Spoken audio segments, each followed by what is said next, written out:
आज हम लोग पढ़ेंगे व्यापक अर्थशास्त्र, जिसे समष्टि अर्थशास्त्र, इंग्लिश में मैक्रो इकोनॉमिक्स। पूर्व में हम लोगों ने पढ़ा कि आर्थिक विश्लेषण की दो शाखाएं हैं।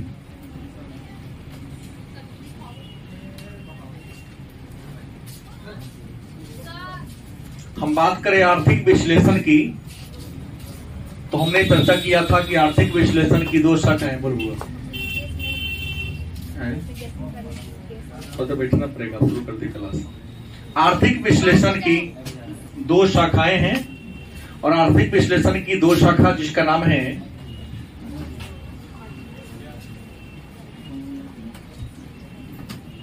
सूक्ष्म आर्थिक विश्लेषण और दूसरा व्यापक आर्थिक विश्लेषण। और हमने पूर्व में चर्चा किया था कि आर्थिक विश्लेषण की जो दो शाखाएं हैं, जिसे सूक्ष्म अर्थशास्त्र और व्यापक अर्थशास्त्र के नाम से जानते हैं, इस दोनों का उल्लेख, इस दोनों के बारे में चर्चा रैगनर फ्रीश नामक एक अर्थशास्त्री ने किया था। और रैगनर फ्रीश नॉर्वे के एक अर्थशास्त्री थे। तो आर्थिक विश्लेषण के दो शाखाएं, सूक्ष्म और व्यापक के बारे में उल्लेख या चर्चा नॉर्वे के अर्थशास्त्री रैगनर फ्रीश ने किया।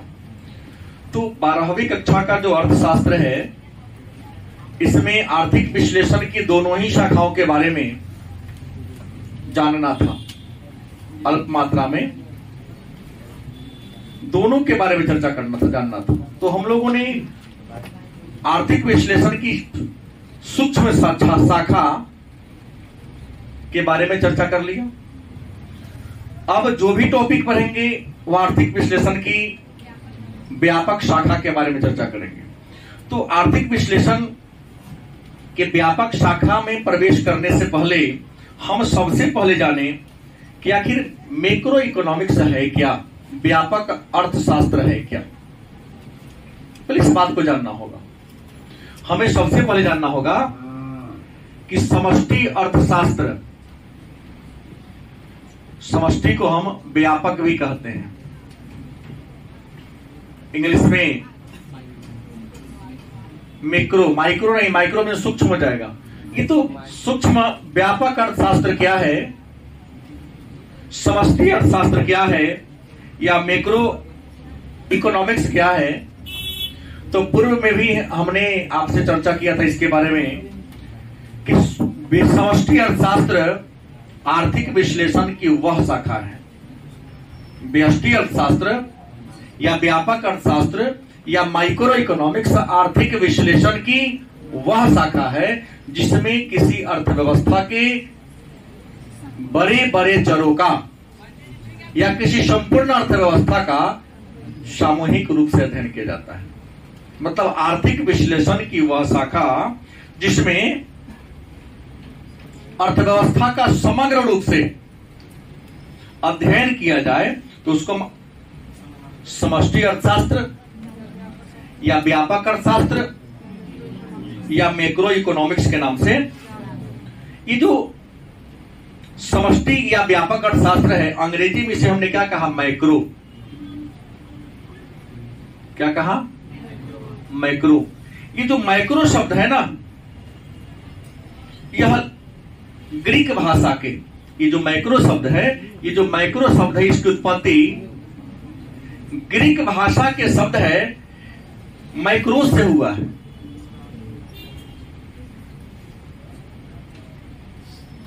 किससे हुआ है, मैक्रोस से हुआ। मैक्रो अंग्रेजी शब्द है, किस विषय का, अंग्रेजी का। और ये जो अंग्रेजी का मैक्रो शब्द है वह ग्रीक भाषा के शब्द किससे, मैक्रोस से बना है। किससे बना है, मैक्रोस से बना है, जिसका मतलब होता है विशाल। जिसका मतलब क्या होता है, या सामूहिक रूप से विशाल या।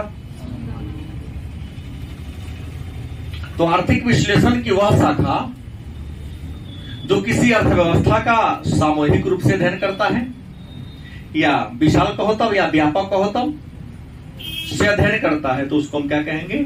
समष्टि, व्यापक या मैक्रो इकोनॉमिक्स के नाम से जानते हैं। मैक्रो में इकोनॉमिक्स के बारे में विस्तार से चर्चा जेम केन्स नामक अर्थशास्त्री ने अपनी पुस्तक the general theory of employment and money में किया था। The general theory employment of money में जे.एम. केन्स ने विस्तार से व्यापक अर्थशास्त्र और व्यापक अर्थशास्त्र की विशेषता के बारे में चर्चा किया था। तो हमने परिभाषा क्या दिया? 2 अंक का प्रश्न है, बार बार पूछा जाता है कि व्यापक अर्थशास्त्र क्या है, समष्टि अर्थशास्त्र क्या है, नहीं, या मैक्रो इकोनॉमिक्स क्या है। तो क्या है पूछे तो परिभाषा ये लिखना पड़ेगा, या अर्थ स्पष्ट करे तो ये लिखना पड़ेगा कि मैक्रो इकोनॉमिक्स का अर्थ स्पष्ट करे, या समष्टि अर्थशास्त्र का अर्थ स्पष्ट करे, या व्यापक अर्थशास्त्र का अर्थ स्पष्ट करे। तो व्यापक अर्थशास्त्र, जिसे अंग्रेजी में मैक्रो इकोनॉमिक्स के नाम से जानते हैं। मैक्रो शब्द, मैक्रो अंग्रेजी भाषा का शब्द है जिसकी उत्पत्ति ग्रीक भाषा के मैक्रोस से हुई है, जिसका मतलब विशाल या सामूहिक रूप से होता है। मतलब आर्थिक विश्लेषण की वह शाखा जो किसी अर्थव्यवस्था का सामूहिक रूप से अध्ययन करे, समष्टि या व्यापक अर्थशास्त्र कहलाता है। लेकिन पूछेगा परिभाषा दे, थोड़ा चेंज करना होगा। अगर आपसे पूछे कि नहीं, क्या दे, किसका परिभाषा? व्यापक या समष्टि अर्थशास्त्र को परिभाषित करे, परिभाषा दे। आप लिखेंगे व्यापक अर्थशास्त्र, समष्टि अर्थशास्त्र आर्थिक विश्लेषण की एक शाखा है जिसके अंतर्गत हम अर्थव्यवस्था के संपूर्ण रूप से या समग्र रूप से अध्ययन करते हैं, जैसे राष्ट्रीय आय, राष्ट्रीय व्यय, राष्ट्रीय निवेश, क्या इत्यादि। अब सवाल है, तो समष्टि अर्थशास्त्र की विशेषता क्या है? क्या जी, परिभाषा पढ़े तो कुछ ना कुछ तो विशेषता पता चला ही है। 2 अंक का प्रश्न पूछा जा सकता है कि समष्टि अर्थशास्त्र या व्यापक अर्थशास्त्र की विशेषता को लिखें, तो पहली इसकी विशेषता है समष्टि इकाइयों का अध्ययन।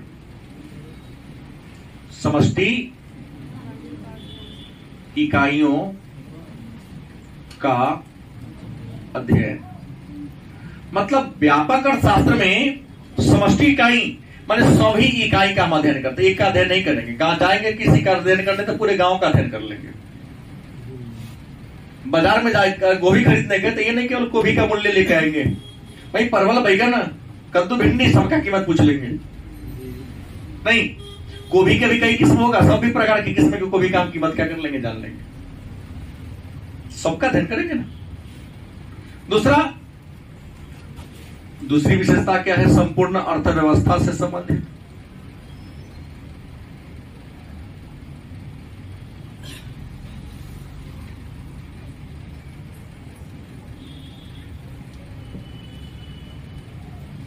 व्यापक अर्थशास्त्र संपूर्ण अर्थव्यवस्था से जुड़ा हुआ है, क्योंकि अर्थव्यवस्था का कोई ऐसा क्षेत्र है ही नहीं जिसका अध्ययन नहीं करता है।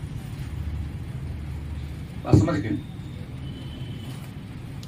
राष्ट्रीय आय से लेकर राष्ट्रीय ऋण तक अध्ययन करता है, राष्ट्रीय निवेश तक, राष्ट्रीय व्यय तक, हर चीज के बारे में अध्ययन करता है। उसके बाद समष्टि आर्थिक चर, समष्टि आर्थिक चर मतलब समष्टि आर्थिक चक्र, चर मतलब इसमें ऐसे ऐसे चरों का, ऐसे ऐसे बातों का अध्ययन किया जाता है जो क्या हो, छोटा नहीं बड़ा हो। इसमें मैं का अध्ययन नहीं, हम का अध्ययन करते हैं। फर्म का नहीं, उद्योग का अध्ययन किया जाता है। फर्म का मतलब एक कारखाना होता है, उद्योग का मतलब फर्मों के समूह का, मतलब यहाँ समष्टि आर्थिक चर, यहाँ केवल एक के सिक्का का नहीं, भारत के संपूर्ण मूल्य वर्ग के नोट का अध्ययन किया जाता है। कितना मुद्रा है, इसका मतलब ये नहीं कि सिक्का वाला को मुद्रा कहते हैं, कागजी नोट नहीं पूछा, नहीं, कागजी सबको जोड़ देना है।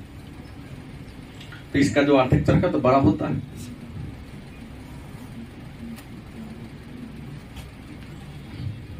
कोई दिक्कत? चौथा है समष्टि उपकरण। उपकरण का मतलब क्या होता है? मशीन।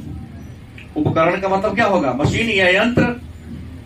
समष्टि माने बड़ा, मतलब मैक्रो इकोनॉमिक्स का एक विशेषता है कि इसके उपकरण भी बड़े बड़े होते हैं। क्या होते हैं? इसके उपकरण बहुत बड़े बड़े होते हैं। मन में होगा इसके उपकरण बड़े बड़े कौन कौन है? इसके उपकरण है राजकोषीय नीति। क्या होगा? राजकोषीय नीति का अध्ययन कहां करेंगे? दूसरा मौद्रिक नीति।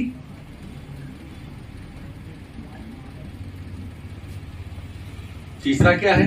आय नीति।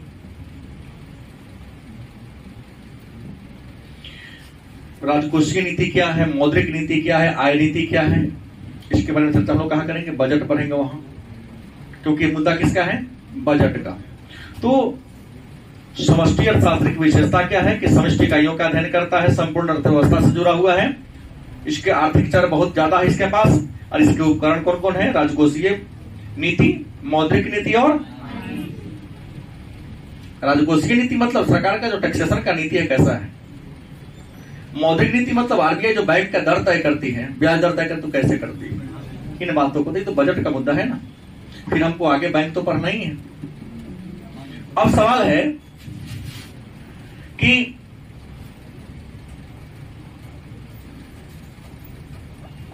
व्यापक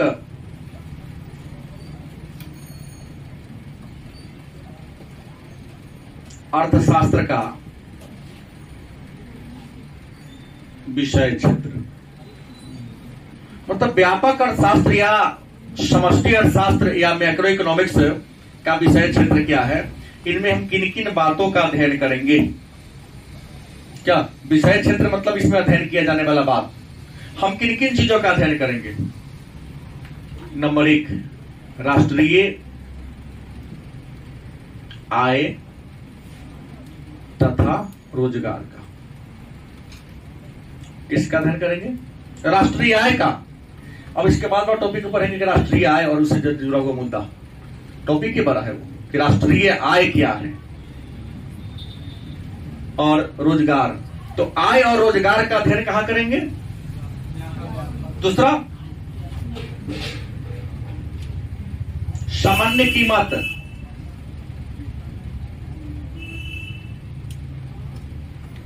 मुद्रास्फीति,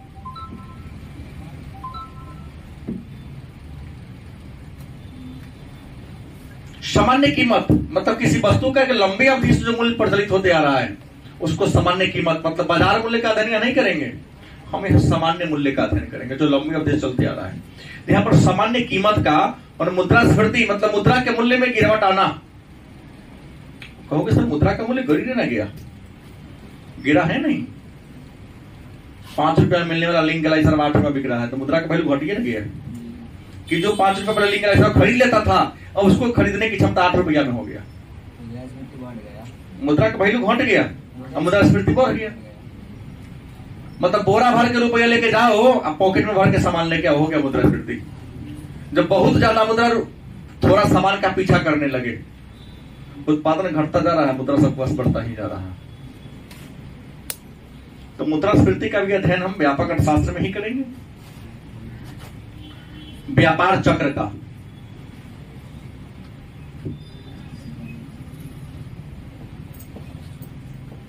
किसका अध्ययन?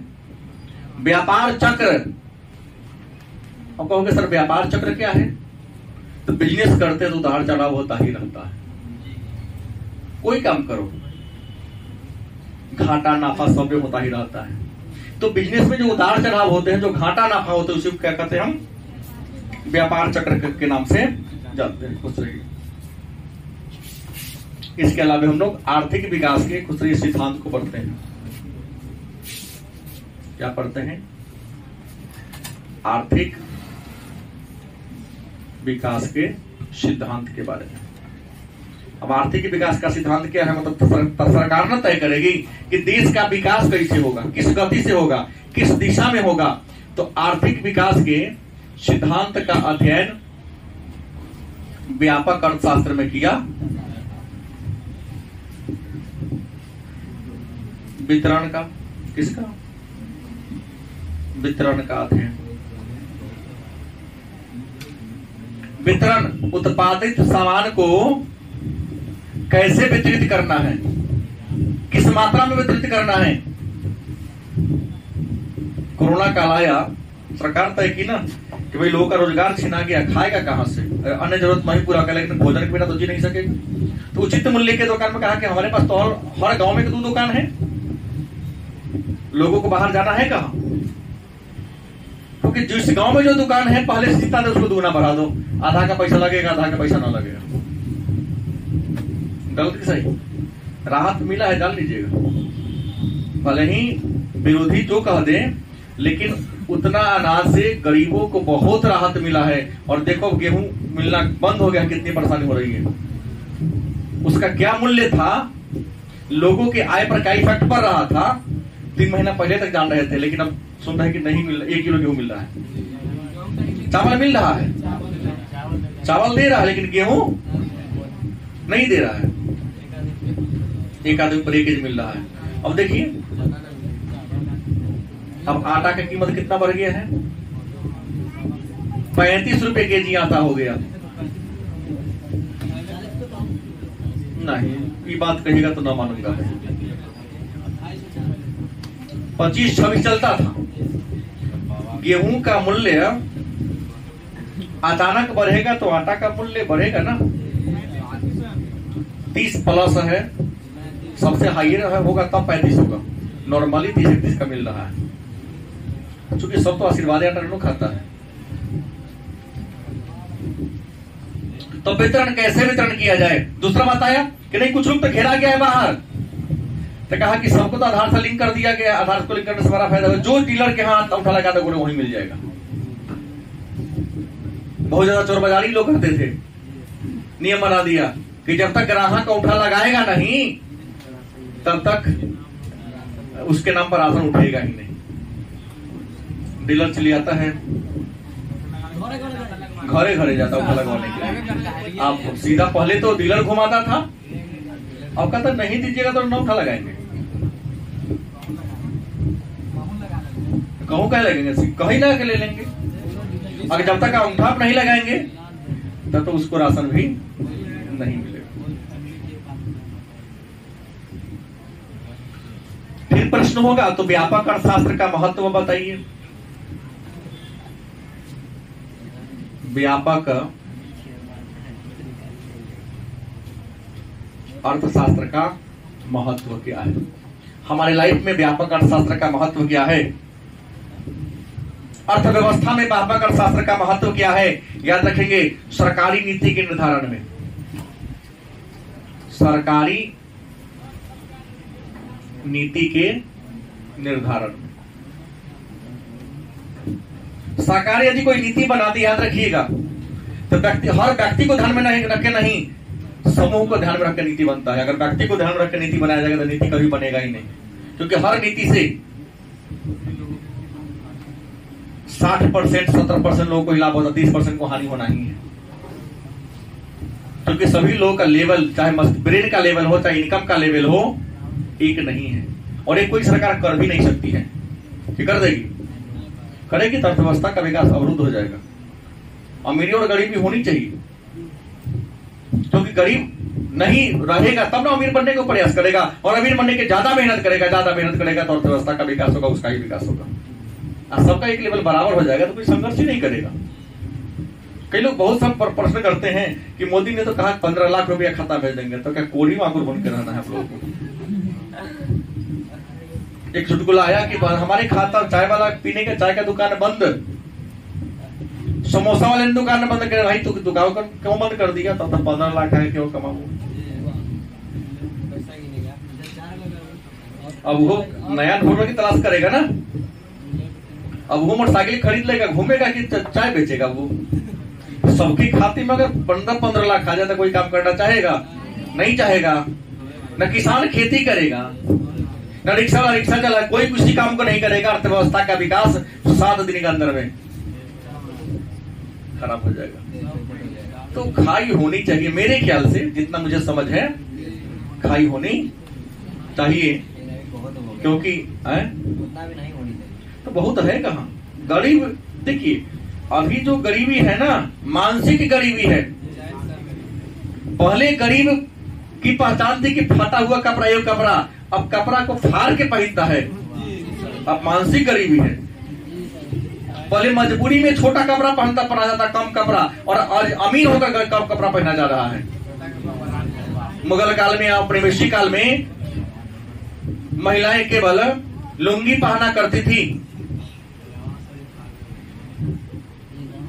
और पुरुष कमर में लंगोटा, माथा पर अंगोछा रखता था। आज क्या वही फैशन की ओर जा रहे हैं, आज कपड़े इतने छोटे हो जा रहे हैं, तो ये अमीरी एकदम हाई सोसाइटी नहीं, ये गरीबी मानसिक गरीबी है।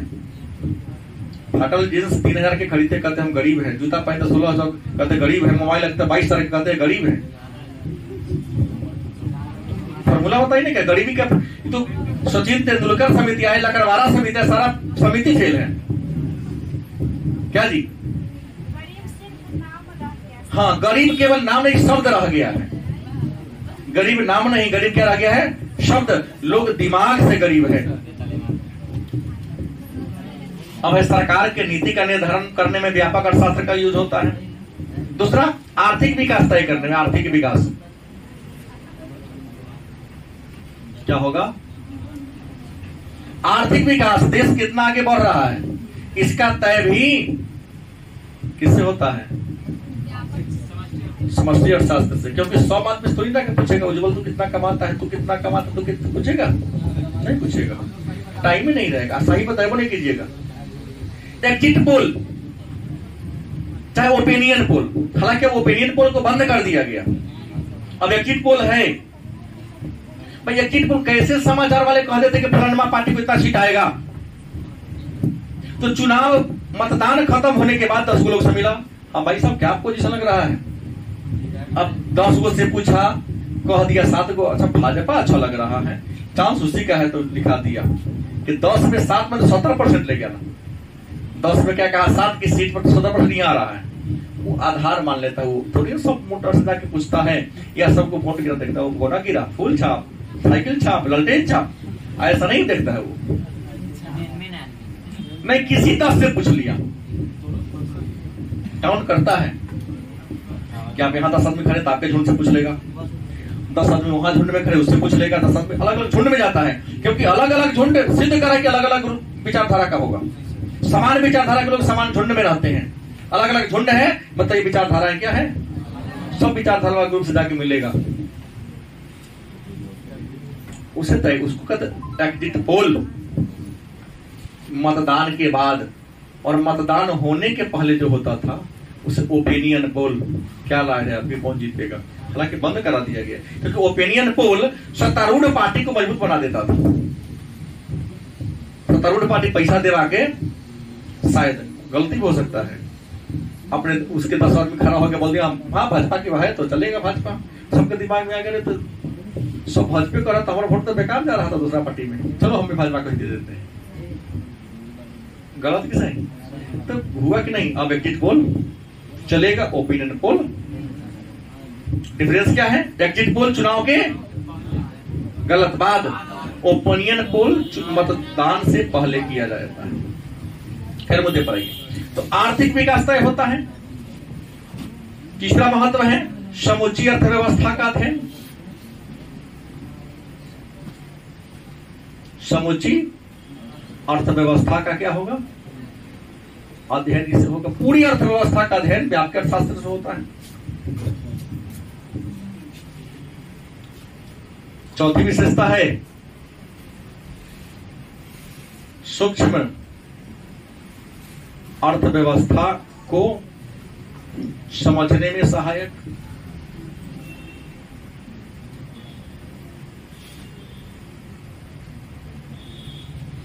सूक्ष्म अर्थव्यवस्था को समझना है तो आपको व्यापक अर्थशास्त्र का सहारा लेना ही पड़ेगा। अपने बच्चा कैसन होगा कि जानना तो बाप से मिलना ही पड़ेगा, क्योंकि बाप मतारी के बेचारे बाल बच्चा पर होता है। और समाज को जानना है तो किसी पुरुष से नहीं बच्चा से मिल लो, क्योंकि बच्चे समाज के दर्पण होते हैं। बहुत विद्वानों का कहना है कि बच्चा कैसा होगा अगर बाप मतारी से बात कर लो ना,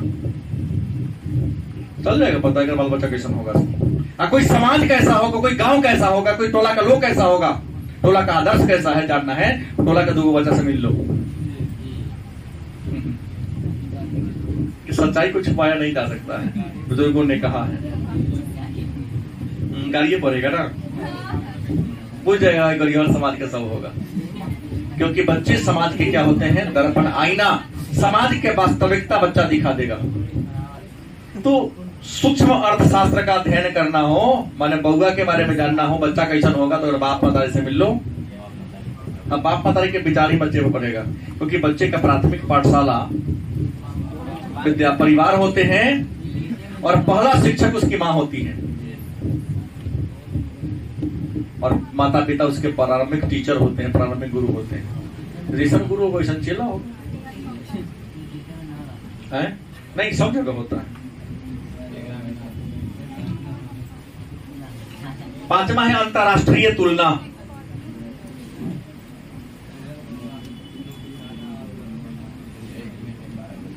अंतरराष्ट्रीय तुलना मतलब कि चीन का विकास दर जीडीपी इंडिया से कितना आगे है, अमेरिका का कितने आगे है, कौन देश किस वस्तु का कितनी मात्रा में उत्पादन करता है। अगर इस प्रकार की तुलना का अध्ययन हमें करना है तो हमें व्यापक अर्थशास्त्र का सहारा लेना पड़ेगा। गलत सही, बिना व्यापक अर्थशास्त्र की सहायता से हम उत्पादन मतलब अंतरराष्ट्रीय तुलना करना संभव नहीं। अब है तो व्यापक अर्थशास्त्र की सीमाएं, व्यापक अर्थशास्त्र की सीमाएं। सीमाएं मतलब दोष कह सकते हैं, इसको अवगुण भी कह सकते हैं। गलत सही, दोष कहो, सीमा कहो या अवगुण कहो। अगर गुण है तो अवगुण है, बिना अवगुण के गुण हो ही नहीं सकता। क्या गुलाब में अगर सुगंध है तो कांटा भी है उसकी सुरक्षा के लिए। क्या है, हाँ चुभता है। भोजन, आग अगर भोजन को पकाता है, जलाता है, ठंडी से हमें बचाता है, तो आग व्यक्तित्व क्या समाज को भी बर्बाद कर देता है। आग चूल्हा में है तो ज्यादा अच्छा है, मन में आग ना लगे, विचारधारा में आग ना लगे। नहीं, विचार में आग लगेगा तो समाज राष्ट्र बर्बाद हो जाएगा, लेकिन चूल्हा में आग लगेगा तो खाना को पकाएगा। तो प्रयास करें चूल्हा में आग लगाए, हाँ विचारधारा में आग न लगाए, लोगों के बीच आग न लगाए। लेकिन आज लोग चूल्हा में आग नहीं लगाते हैं, विचार में ही आग लगाने का क्या करते हैं, प्रयास करते हैं। सोचते हैं कि लगा देते हैं, लगता रहेगा, वो दोनों मन में आग से जलेगा और हम चूल्हा के आग से, उसकी आग से खाना पकाएंगे। आजकल हर गांव में जिसको चुंगला कहते हैं, दो लोगों के मन में आग लगा दिया, कोर्ट कचहरी में जाएगा तो इसका भोजन पे चूल्हा जलेगा, इसका उसके विवाह से इसका घर का चूल्हा जलेगा। क्या गलत बोल दिया? दूर रहेंगे, जीवन में आगे बढ़ना है, हाँ दूर रहेंगे इससे। तो व्यापक अर्थशास्त्र की क्या है, कुछ सीमाएं हैं, कुछ कमियां हैं। पहली कमी क्या है, तो व्यापक अर्थशास्त्र की पहली अगर हम कमी की बात करें, सीमाएं की बात करें, तो इसकी पहली सीमा है कि सामूहिक अर्थशास्त्रीय विरोधाभास। सामूहिक अर्थशास्त्रीय विरोधाभास मतलब हर विद्वान इस पर एक मत नहीं है। कुछ व्यापक अर्थशास्त्र को सही स्वीकार करते हैं तो कुछ उसको मानने से ही इनकार करते हैं। जैसे उदाहरण दिया, जैसे की बात करें कि सामूहिक विरोधाभास इसलिए है, तो पहला अगर व्यक्ति और समाज की बचत करें, विरोधाभास इस मायने में एक व्यक्ति अगर बचत करेगा तो उसके लिए फायदा है, अगर एक व्यक्ति बचत करना शुरू करे तो क्या होगा, उस व्यक्ति को फायदा होगा। लेकिन समाज के सभी लोग बचत करना शुरू कर दे, देश फेल हो जाएगा। ना समझे बात। जितना कमाते हैं 10 रुपया, तो तुम अगर 7 रुपये बचाओगे तुमको फायदा करेगा। अब सब सोच लेगा देश के सब लोग कि ना जितना कमाते 7 रुपये बचाएंगे, हम खर्चा कम करेंगे। तो तू खर्चा कम करेगा तो उपभोग कम करेगा, उपभोग कम करेगा तो वस्तु का उत्पादन कम होगा, उत्पादन कम होगा, रोजगार सृजन नहीं होगा, रोजगार का सृजन नहीं होगा, उत्पादन के जो साधन है कच्चा माल बेकार पड़ जाएगा। एक आदमी बचत करना शुरू कर दे तो उसके लिए फायदा है, लेकिन अगर सभी लोग बचत करना शुरू कर दे तो अर्थव्यवस्था क्या हो जाएगा। ये बात विरोध गलत है कि सही है। दूसरा, बैंक जमा, आपका पैसा है बैंक में, आप ही धनराशि जमा किए, हम भी किए हैं, तो हम निकाले तुम निकालो ठीक है, लेकिन देश के सभी लोग अपने बैंक में से पैसा निकाल ले तो बैंक क्या हो जाएगा, फेल हो जाएगा ना। बैंक क्या हो जाएगा, नहीं बैंक कहां से पैसा देगा, बैंक हम रोके दो कहां से देगा, तो कोनो कारोबार में लगा दिया है। तो प्रश्न ये है कि एक व्यक्ति अगर बैंक से पैसा निकाल के अपना काम करता चलेगा, लेकिन अगर सभी व्यक्ति अचानक बैंक में पहुंच जाकर हमको पैसा अभी का भी दीजिए, हमारे क्यों ना दीजिएगा, क्या होगा, बैंक रहेगा कि फेल हो जाएगा, मैनेजर ताला मार के भागे जाएगा, कहां से देगा। दूसरा बुराई है व्यक्तिगत इकाइयों की अवहेलना।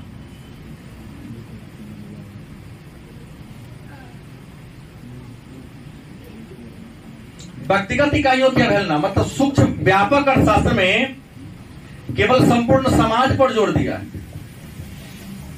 याद रखेंगे, बहुत बच्चा प्रसन्न होता है जब हम ओरल टेस्ट लेते हैं, कॉमन टेस्ट, तो बहुत जो जितने बेईमान लोग हैं बड़ा प्रसन्न हो जाते। याद रखो, जो कमजोर बच्चा उसको विरोध करना चाहिए, लेकिन यहाँ पढ़ने का हुआ था, तमाशा करने आता है, तो सोचा कि ठीक है न पूछे, खड़ा करा के इधर चल जाता हमारा, क्योंकि पढ़ने वाले तो है नहीं। तो व्यक्तिगत इकाइयों का अवहेलना, सामूहिक रूप से कोई काम करोगे तो होशियार होगा, काम करके तो आगे निकल जाएगा, लेकिन जो कमजोर होगा उसे सीखने का और ज्यादा मौका, पिछड़ा का पिछड़ा ही रह जाएगा। इसलिए जब टेस्टिंग हो तो 1 by 1 अगर प्रश्न करे तो जो वो ज्यादा बेटर है, क्योंकि सबकी अपनी योग्यता को पता चल जाता है। इसलिए ना हम शनिवार जो टेस्ट लेता हूँ सबसे अलग अलग लिख पाता हूँ।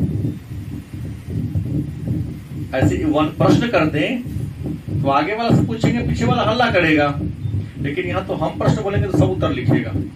सबका टेस्ट हो रहा है, जो बेईमानी किया तो उसका गया ना, हमारा थोड़ी ना गया। आज मेरे सामने बेईमानी करके क्लास में अच्छा नंबर ले आएगा, लेकिन जीवन में अच्छा अंक थोड़ी लाएगा। जीवन में अच्छा अंक लाने के लिए अपनी योग्यता का स्वयं परिचय देना पड़ेगा। तीसरा मतलब व्यक्तिगत इकाइयों की इसमें क्या की गई है, अवहेलना की गई है। तो ये आपका है, क्या है, सूक्ष्म अर्थशास्त्र और व्यापक अर्थशास्त्र। अब कुछ आधारभूत धारणा कहता है, हालांकि इसके बारे में चर्चा अगले टॉपिक में है, जब राष्ट्रीय आय पढ़ेंगे ना, तो इसके आधारभूत धारणा माने वस्तु कितने प्रकार के होते हैं और उत्पादक वस्तु कितने प्रकार की होती है। हालांकि जान लेता हूं, एक बात है, समष्टि अर्थशास्त्र की कुछ आधारभूत धारणाएं। समष्टि अर्थशास्त्र की आधारभूत धारणाएं। तो समष्टि अर्थशास्त्र की आधारभूत धारणा में हम लेते हैं वस्तु पर। किस पर लेते हैं, वस्तुएं। तो सबको पता है कि वस्तु 2 प्रकार का होता है। वस्तु कितने प्रकार के होते हैं, वस्तु 2 प्रकार के होते हैं। एक उपभोग की वस्तु, कौन वस्तु, उपभोग की वस्तु, और दूसरा उत्पादक वस्तुएं। वस्तुएं 2 प्रकार की होती हैं, एक उपभोग की वस्तु, दूसरा कौन होती है, उपभोग की वस्तु भी 2 प्रकार का होती है। कितने प्रकार की, 2। एक होता है टिकाऊ और दूसरा क्या होगा, गैर टिकाऊ। उत्पादक वस्तु भी दो प्रकार का होता है। कितने प्रकार का? एक मध्यवर्ती और दूसरा पूंजीगत।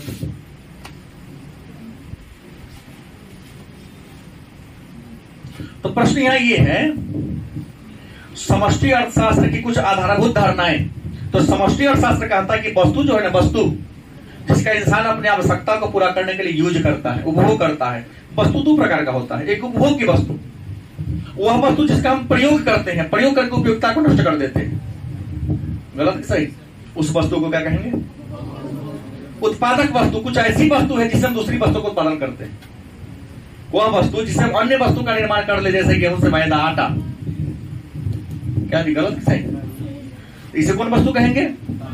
कपास से कपड़ा बना लेंगे या धागा बना लेंगे, तो उस वस्तु को क्या? कपास भी एक वस्तु है, लेकिन उत्पादक वस्तु है। उपभोग क्या है?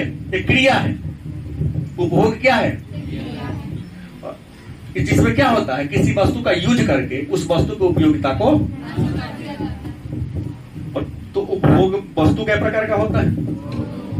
टिकाऊ, स्टेपलर है, पिन मारते हैं इससे। कई वर्षों से मैं रखा हूं, 50 साल और चलेगा। कितना चलेगा? टिकाऊ वस्तु है। लेकिन क्या है? गैर टिकाऊ। एक बार यूज की उपयोगिता नष्ट हो गई। कॉपी आप खरीदते हैं, लिख दिया पन्ना भर गया, कॉपी का यूज खत्म। गलत सही? क्या हुआ?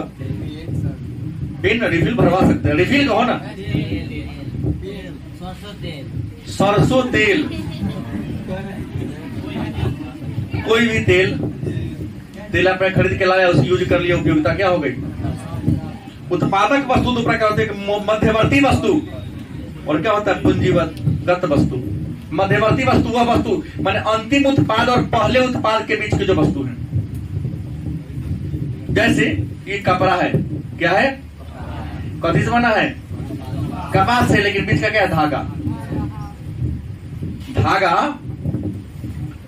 प्रथम वस्तु कपास, रुई हो गया। रुई से क्या बनाते हैं? और धागा से क्या बनता है? कपड़ा। तो कपड़ा और कपास के बीच मध्य वस्तु कौन होगा? पूंजीगत वस्तु वह वस्तु जो मशीनरी वस्तु, उसको पूंजीगत वस्तु कहते हैं, क्योंकि इस समय पूंजी की प्राप्ति, क्योंकि उसका यूज करेंगे तो नया मशीन आपका बन जाएगा। नया मशीन बनेगा तो क्या होगा?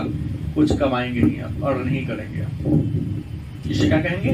पूंजीगत वस्तु के नाम से। तो ये था व्यापक अर्थशास्त्र, इसके महत्व, विशेषता, परिभाषा और अवगुण।